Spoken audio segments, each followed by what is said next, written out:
बोलो जयकारा बोल मेरे श्री गुरु महाराज की जय। सभी गुरुमुख प्रेमियों से सप्रेम जय सच्चिदानंद। सुमरन की जो अक्सर हम बातें करते हैं, चर्चा करते हैं, सुमरन के बारे में सुनते हैं, और इसी प्रकार से जो अक्सर हम शरीर के भीतर, शरीर में 10 द्वार का जिक्र करते हैं, खास करके 10वें द्वार का जिक्र करते हैं।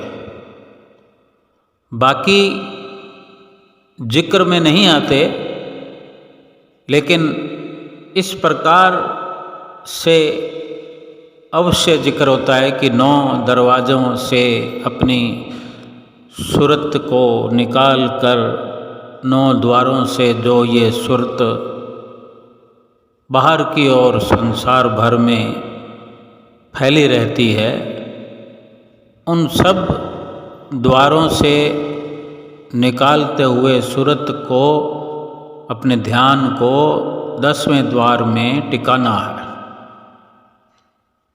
अंदर की ओर। अब ठीक प्रकार से जानने की कोशिश करें। ये ज़रूरी है हमारे लिए कि हम भजन सुमरन अगर करना चाहते हैं, भजन सुमरन करने वाले हैं, भजन सुमरन की ज़्यादा न सही शुरुआती जानकारी तो कम से कम हमें होनी चाहिए, और केवल शुरुआत की जानकारी बहुत ज़्यादा ज़रूरी है, क्योंकि उसके बिना फिर हम शुरुआत करें तो कैसे। ज़्यादा जानकारी तो जो स्वयं अपने अनुभवों से हुआ करती है वही लाभदायक होती है। फिर भी जानकारी जितनी अच्छी हो उतना ही लाभ मिलता है। अगर हम जिस दिशा की ओर जा रहे हों और रास्ते का ठीक ठीक ज्ञान हो, तो वो सफ़र बहुत अच्छे से व्यतीत भी होता है, मंजिल भी बड़ी आसानी से मिलती है, और सफ़र करने का एक आनंद प्राप्त होता है। ये सुमरन की जो जानकारी हमारे लिए ज़रूरी है, ये भी कुछ इसी प्रकार है कि ये सच्चा आनंद है। सुमरन के भजन अभ्यास के सफ़र का जो आनंद है, ये वास्तविक आनंद है। शरीर के भीतर जो ये 10 दरवाज़ों की हम बात करें, चर्चा करें कि हम जो कभी न विचार करते हों, लेकिन अभी हम कर रहे हैं, तो 10 जो द्वार हैं इस शरीर में, 9 दरवाजे, 9 द्वार शरीर के बाहर है, यानी लगभग सभी द्वार बाहर हैं, और ये बाहरी तौर पर ही इस्तेमाल होते हैं, बाहरी संसार के लिए, और बाहरी रचना में और बाहर की रचना ही करते हैं। जैसे इसी प्रकार ये दो आँखें हैं, नाक हुआ, मुंह हुआ,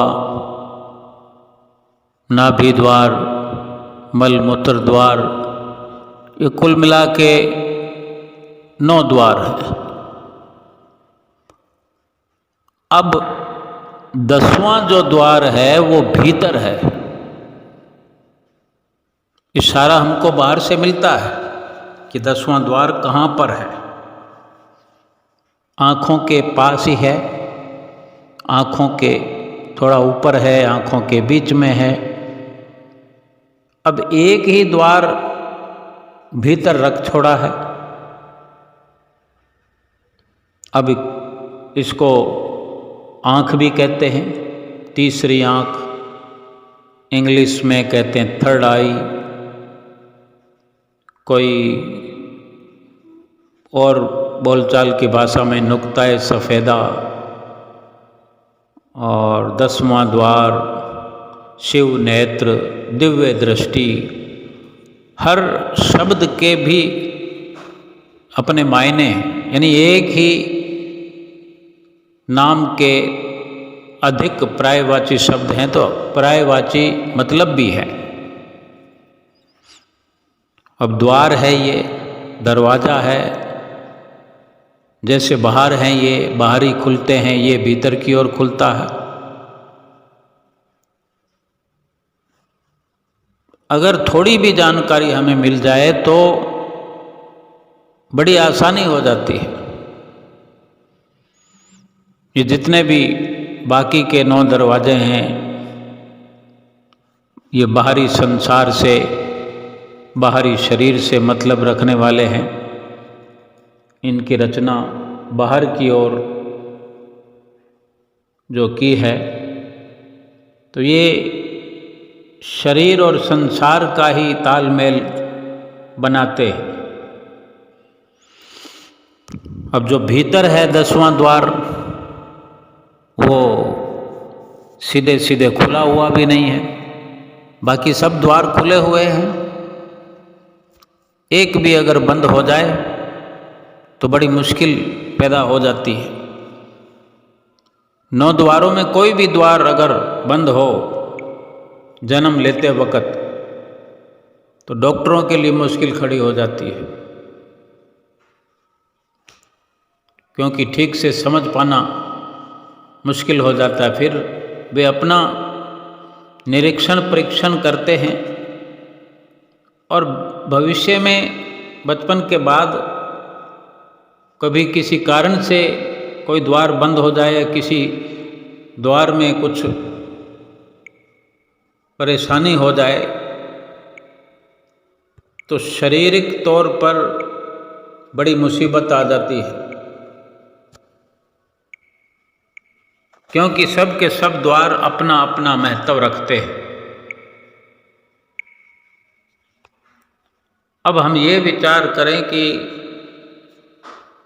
जब इतने द्वार होने पर किसी एक द्वार में, जैसे नाक के 2 सुराख हैं, 2 आँखें हैं, ये 2-2 द्वार हो गए।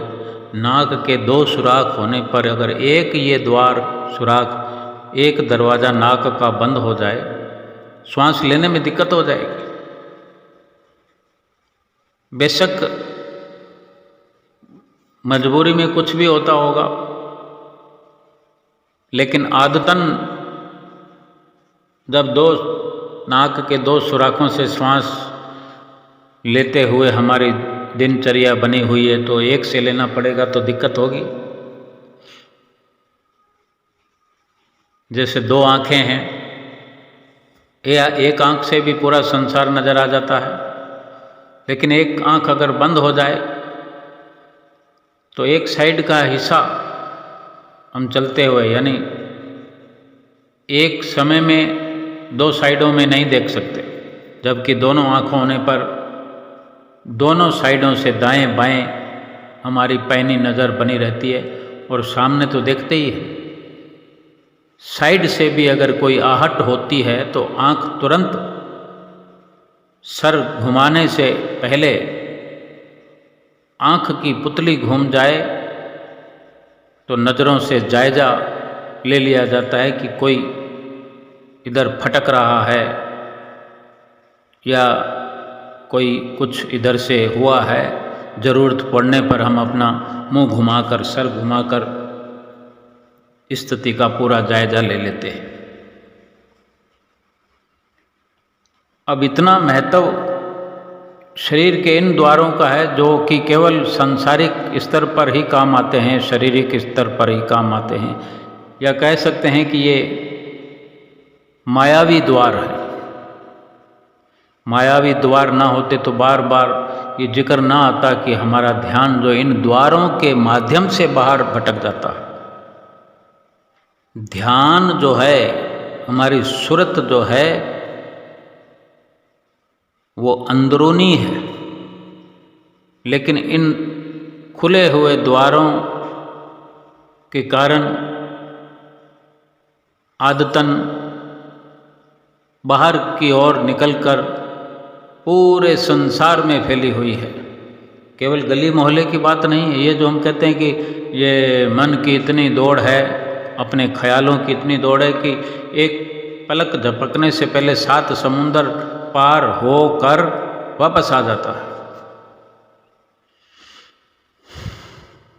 तो ये संसार भर में भटकने वाला हमारा ध्यान है, जो इन द्वारों से निकलकर ही जाता है।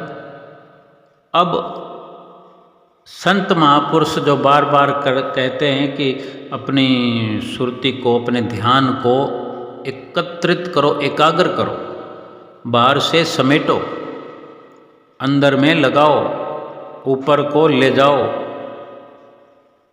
यानी इन द्वारों के महत्व को ध्यान के लिए बंद करना चाहते हैं।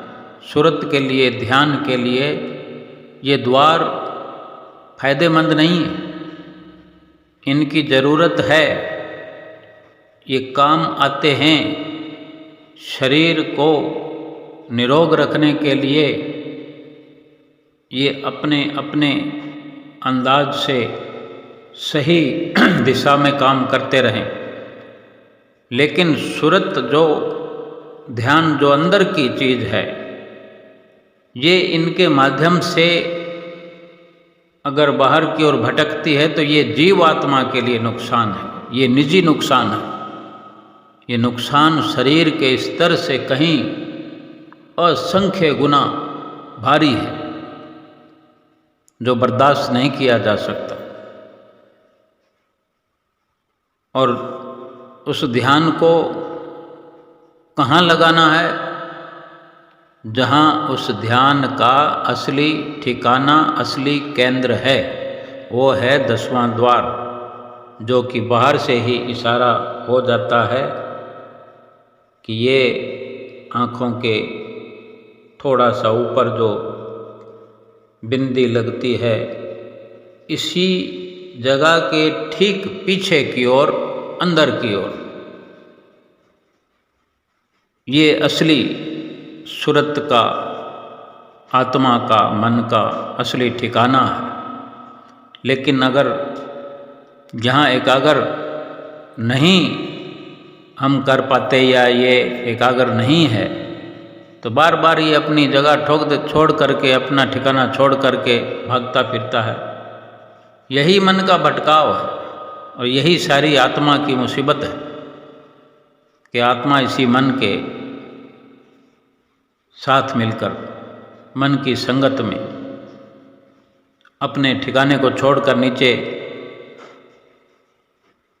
इस मायावी शरीर की हद में और संसार की हद में, ये शरीर पूरे संसार से मिला हुआ है। केवल इन 9 दरवाज़ों की जो हद है, 9 दरवाज़ों की सीमा के हिस्से में जितना भी शरीर है, ये मायावी है, सांसारिक है। चाहे आँखों से देखना हो, नाक से सूंघना हो, मुंह से खाना हो, वगैरह वगैरह, ये सारी कार्रवाई सांसारिक है, मायावी है।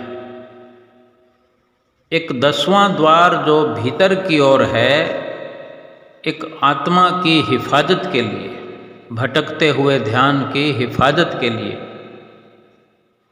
और भीतर वो द्वार भी बंद पड़ा हुआ है, उसको खोलने की ज़रूरत है। वहाँ पर उस ठिकाने का मालिक खड़ा रहे तभी तो खोले उसको, पूरी वहाँ पर मेहनत कोई करे तभी तो खुले वो। ये ध्यान और मालिक से मिलना, ये ध्यान एकाग्र होवे, ये 10वां द्वार आर पार होवे, फिर ये आत्मा, ये सूरत ऊपर और इससे ऊपर चढ़ाई करे। ये जो बाकी का हिस्सा खोपड़ी का है, इसमें असंख्य नज़ारे हैं, सूरज हैं, चांद सितारे हैं। ये जो भी बहुमूल्य रचना है, बेशकीमती सरमाया है आत्मा का, परमात्मा का, ये भीतर सेफ है, ये एक लॉकर है, संभाल के रखने वाली तिजोरी है। इसीलिए ये भीतर की ओर खुलता है, गुप्त है। 10वां द्वारा जो है गुप्त द्वार है, ये रहस्यमयी है। जैसे भी इसकी ओर बढ़ते हैं, एक शौक पैदा होता है इसमें प्रवेश करने का, यहाँ टिकने टिकाने का।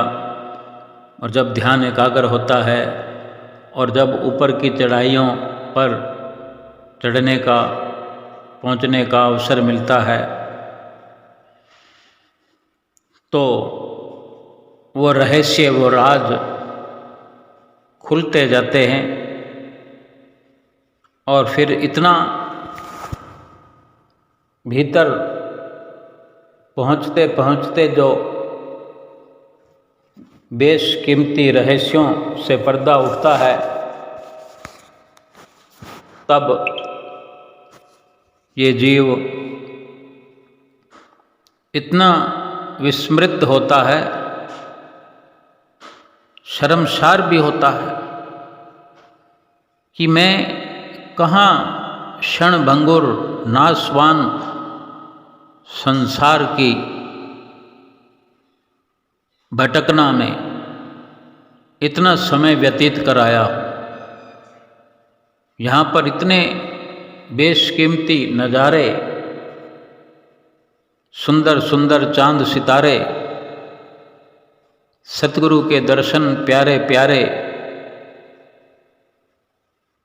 जो हमारे सामने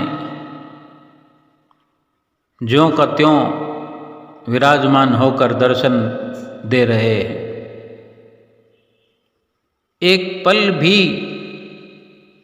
वहाँ से फिर हटने को तैयार नहीं होता ये मन, ये जीव। इस जीव का ध्यान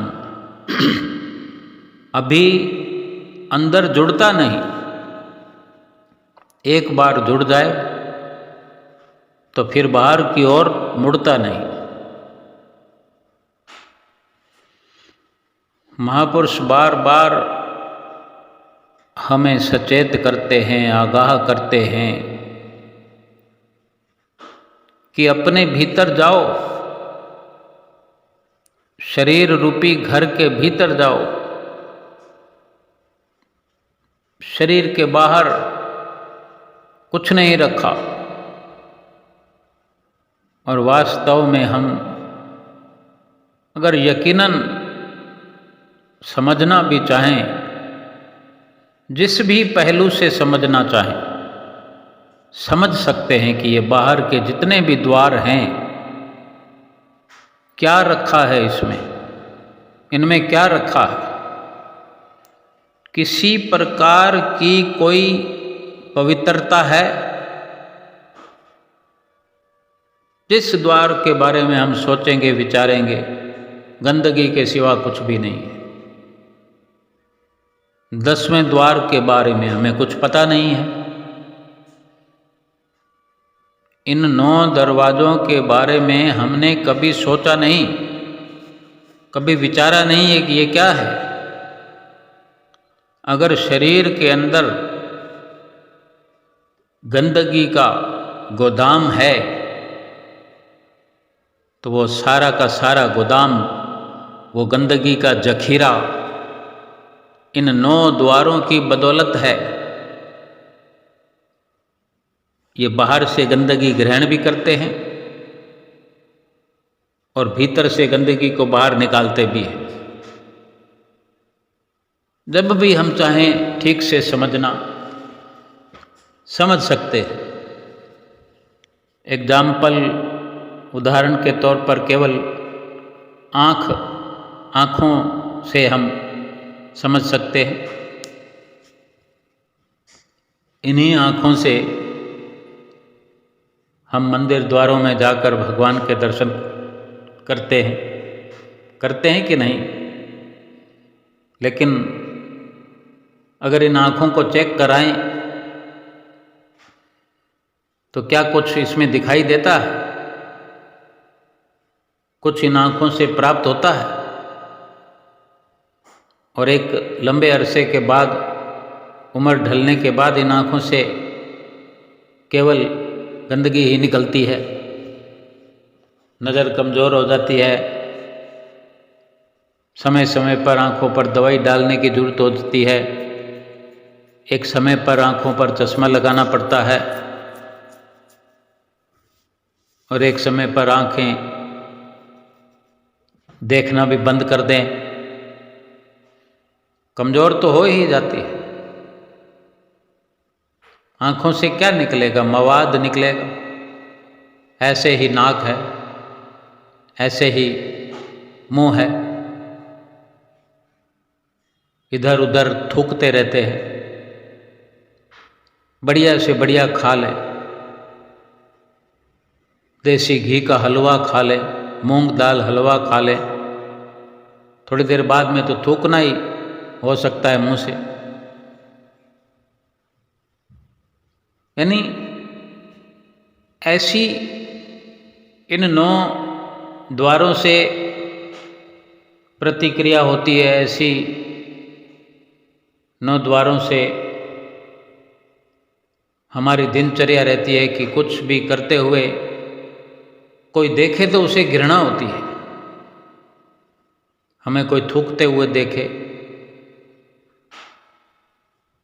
या आँख मसलते हुए देखे या नाक साफ करते हुए, सर्दी जुकाम का बहाना होता है और नाक बहने लगता है, कोई पास में खड़ा हो, बैठा हो, या हम थोड़ी थोड़ी देर में अगर नाक में ऊपर चढ़ाते हैं मल, तो देखने वाले को भी अच्छा नहीं लगता। अब इससे ज़्यादा कुछ कहने की ज़रूरत नहीं है, बल्कि समझने वाली ज़्यादा ज़रूरत है, और समझ में आता है, समझ में आ भी गया है। लेकिन जब हम शरीर के इन बाहरी द्वारों की असलियत के बारे में कभी सोचते नहीं, विचारते नहीं, तो भीतर के 10वें द्वार के बारे में कैसे हमारी कुछ जानने की उत्सुकता होगी? कैसे हमारे अंदर शौक पैदा होगा? महापुरुष तो समझाते रहते हैं, लेकिन हमें फुर्सत ही नहीं है कि असल क्या है, नकल क्या है, ये 9 द्वार क्या हैं, 10वां द्वार क्या है, 10वां द्वार जो है वो मालिक से मिलने का एक रास्ता बनाया है।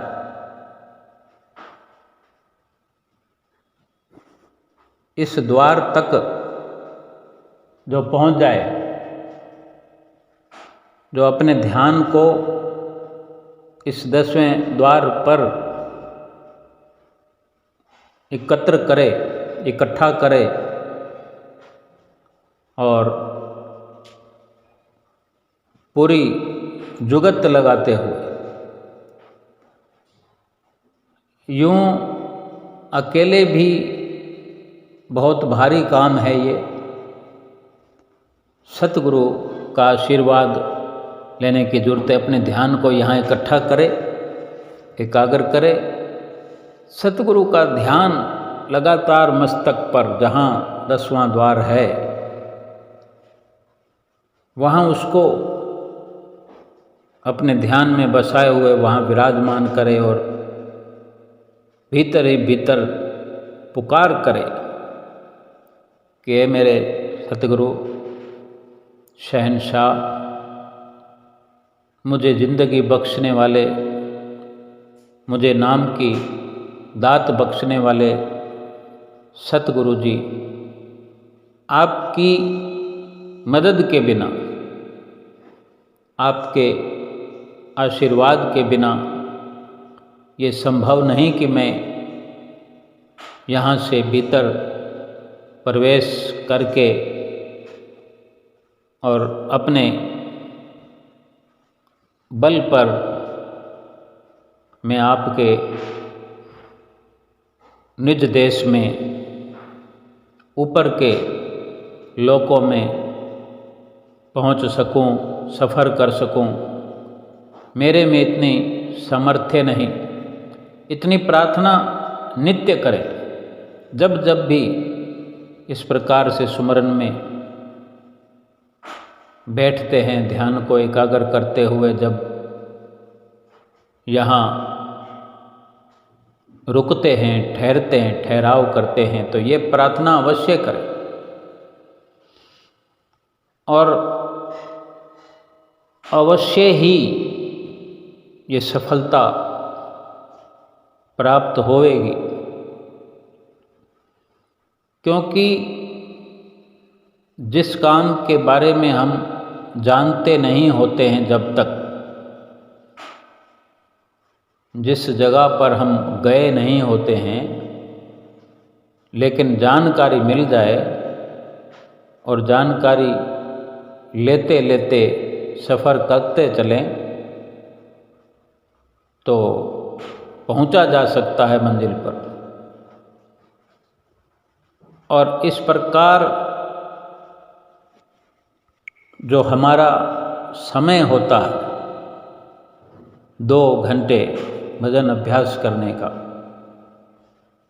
अब हम चाहे 1-1 घंटा 2 बार करते हैं या आधा घंटा 2 बार करते हैं। अगर आधा घंटा कर रहे हैं तो हमसे आधा घंटा भी मुश्किल से होता है। 10-12 मिनट बैठते हैं और ध्यान पहले तो जुड़ता नहीं, जुड़ने का समय आता है तो फिर हम थक जाते हैं। हमने अपना इतना ही एक मेजरमेंट बनाया होता है तो हम मैदान छोड़ देते हैं। या 1 घंटे का समय हम फिक्स करते हैं तो 1 घंटे का समय तो बहुत अच्छा है, क्यों हो सकता है कि आधा घंटा यूं ही खराब हो जाए पहुंचाने में, ध्यान के एकाग्रता में। लेकिन जो अच्छा शौकीन है सुमरन करने का, भजन अभ्यास करने का, उसके लिए इस प्रकार से अपने आप को इन विचारों के साथ, इस मिशन के साथ कि हमने इस प्रकार से अपने ध्यान को एकाग्र करना है, इस प्रकार से प्रार्थना करनी है, सतगुरु से बातें करनी है, और क्या करना होता है भीतर जो अपनी सुरती को ले जाना है, संसार से हटाना ही क्यों है। संसार में सुरती भटक भटक कर मेली हो गई है, ध्यान मेला हुआ है, मन मेला हुआ है। अब और रहेगा तो और मेला होगा। समय समाप्त हो रहा है। समय से पहले पहले इस मैले मन को धोना है, इस आत्मा को धोना है, और अंदर ले जाए बिना इसको धोया नहीं जा सकता। और इसी कार्रवाई में जो हम लग जाते हैं, इस काम में जो हम लग जाते हैं, तो ये समय जो हमने भजन सुमरन का रखा हुआ है, जो संतों महापुरुषों ने बताया हुआ है, इतने समय में यही सब तो करना होता है। अपने श्वासों पर नज़र रखना, अपने श्वासों का ध्यान रखना, किस प्रकार से चलता है, कैसे ऊपर पहुंचता है, कहाँ टूट जाता है, कहाँ ध्यान भटकता है, ये सारी चीज़ें एक दूसरे से कड़ी मिली हुई है। हर चीज़ को हर पहलू से जांचना है, हर बात को, हर इशारे को समझते हो बड़ी सूक्ष्मता से अध्ययन करना है। यही तो सुमरन भजन अभ्यास है। और वहाँ जहाँ 10वें द्वार के ऊपर वहाँ पर खड़े हुए हैं, वहाँ जाकर प्रार्थना करनी है। प्रार्थना के साथ अपने वहाँ पर अपने ध्यान को लगाए रहना है, यही ध्यान, यही सबसे बड़ा ख्याल बना रहे कि ये मन, ये ध्यान बाहर की ओर भागने ना पाए, यहाँ से हटने ना पाए। यही बहुत बड़ी प्राथमिकता है। और इसी के चलते ये हमारा समय पूरा हो, देखते देखते देखते 1 घंटा कब पूरा हो जाएगा पता ही नहीं लगेगा। और यूं खाली बैठ जाएंगे, बैठे रहें तो बैठे रहने से तो 10वां द्वार खुलेगा नहीं। कोई द्वार अगर बंद किया गया है, काफ़ी समय से बंद है, उसको खोलने में मशक्क़त करनी पड़ेगी। और वहाँ पर कोई गैची, फावड़े या ड्रिल मशीनों की ज़रूरत नहीं है। अपना पुख्ता इरादा, पुख्ता भाव से भरी हुई पुकार सतगुरु के चरणों में, यही सब करने की ज़रूरत है। और इसी प्रकार से उस द्वार में प्रवेश भी मिलेगा, हमारी सूरत ऊपर को चढ़ेगी और अपने मंजिल मकसूद पर पहुँचेगी। बोलो जयकारा बोल मेरे श्री गुरु महाराज की जय।